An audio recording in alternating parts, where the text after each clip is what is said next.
श्री क्षेत्र नृसिंहवाडी येथील आगामी ग्रामपंचायत निवडणुकीच्या मोर्चेबांधणीला वेग आलाय। येत्या 2 महिन्यात ग्रामपंचायतीची रणधुमाळी सुरू होणार असून स्थानिक पातळीवर आपापले गट पॅनल जमवण्याच्या हालचाली सुरू झाल्या आहेत। त्यातच सरपंच पद थेट जनतेतून निवडण्यात येणार आहे, त्यामुळे अनेक इच्छुकांच्या नजरा आता सरपंच पदावर लागल्या आहेत।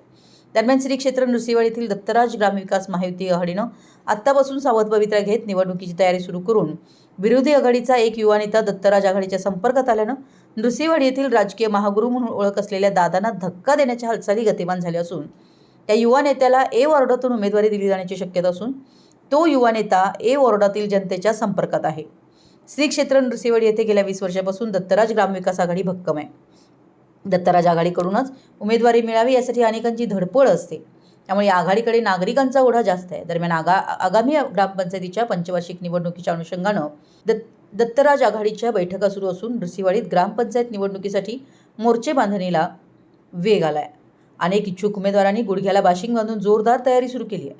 गावातील विविध प्रभागातील जनतेशी संपर्क वाढवला असून लग्न सोहळे, धार्मिक कार्यक्रम, बारसे, वाढदिवस यासह मैताच्या कार्यक्रमांना उपस्थित राहून जनसंपर्क स्थानिक पातळीवर वाढवण्याचा प्रयत्न केला जातोय।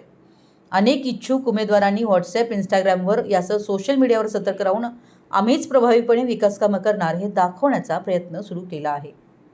मराठी एस न्यूजसाठी नृसिंहवाडीहून संदीप अडसूळ।